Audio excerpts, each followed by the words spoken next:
Shalom WJC family. It's time for our weekly Torah talk. This week we will be reading Parshat Bo in synagogue, the grand culmination of the plagues that are taking place over the course of a year, and the ultimate release of the Jewish people, the Israelites, from under the yoke of Pharaoh and the slavery of the Egyptians. And the Torah does something very strange in its storytelling. Amidst telling the story in the present tense, this is what's going to happen and this happened, it also tells a story in the future tense, meaning, you will one day celebrate this Passover as a holiday many years and generations from now. And within the context of that conversation, we are told that your children are going to ask you about this. This is chapter 12, verse 24, 25, 26. They're going to ask you, Maha avodah hazot lachem, right? They're going to ask you, what does this service mean to you when you make a Seder? And we are told that this is the question of the wicked child, right? The Haggadah tells us, right, lachem, right, to you, velo lo, and not to him, right? So like the child is separating themselves out from the miracle and from the service, and that is the midrash of the Haggadah on this, of the Passover Haggadah on this passage. However, it's not the only interpretation. Rabbi Mordechai Silverstein, whose weekly Torah commentary I subscribe to, is a master of midrash, and he points out that the next verse is the people bowed and in obeisance to God, and they say plenty of midrash say the fact that the people bow in obeisance to God says that actually this question is not a negative, it's a positive. What's the positive? The positive is that there will be future generations, right? Future generations are assured. But I think in the question there's something profound if we look on it not as a negative to you and not to me, but as what does this mean to you as in to us? The question is begged, right?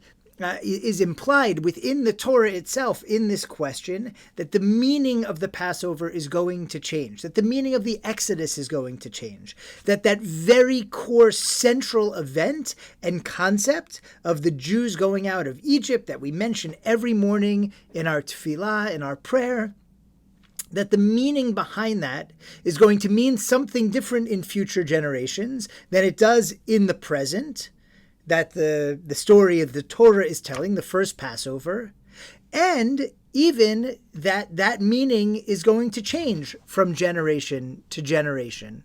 Right? It's not always going to mean the same thing to all future generations, but that's going to evolve. That idea of matching the meaning of an event in the Torah to what is going on in our lives, Jewishly and outside of the Jewish world, that is the rabbinic project. That is very much what this project is all about. And I think this text, as much as any, begs us to make meaning of the Torah for our lives and gives us license to change what that meaning might be. And that we are not bound by the meaning of the last generation or 100 generations ago, and we're not bound by the meaning of the next generation, which I know sounds odd, but how much do we spend our time thinking about the next generation? It's very important that there is a next generation, but it is not our job to bind their hands on how they will interpret this passage either. Ultimately, this question of Jewish identity, right? What does our Judaism mean to us? What should it mean to our shul community? What should it mean to this generation of Jews? What should it mean to Jews living in the diaspora in America? What should it mean to Jews living as citizens of the state of Israel? And everything in between. Those questions are questions that we should be asking. They are questions we are exploring in our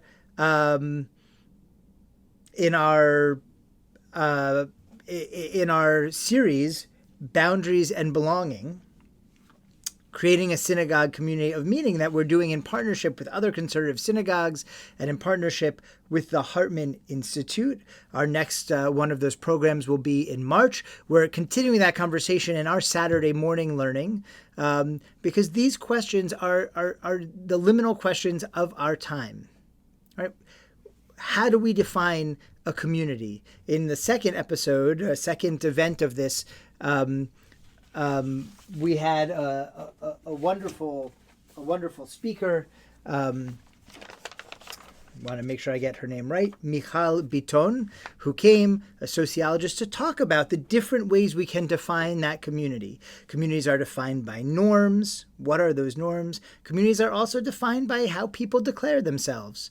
I believe I am part of that community. I am a Jew, and so what I do is Jewish. And the answer is it's both those things, both, the norms of the community, as well as those who want to be part of the community or believe themselves to be part of the community. And the conversation of the moment is between those two different ways of defining a community. Do we define it simply by its boundaries, or also by how those boundaries are permeated and how that's enabled to happen? And it's a beautiful conversation. And, I think it's easy to stop and say, it's a modern question, a contemporary question. It's only happening because of where we live and how we live in this modern age. And the Torah comes along to tell us maybe not so.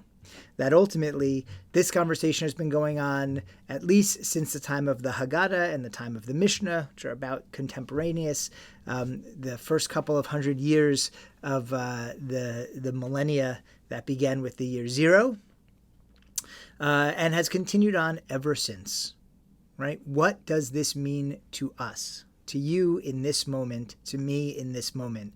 And how do we express that and make that part of our Judaism today? I wish us all chizuk, strength in taking that journey, unity and compassion and kindness in taking that journey together as we each try and define those boundaries and that belonging for ourselves.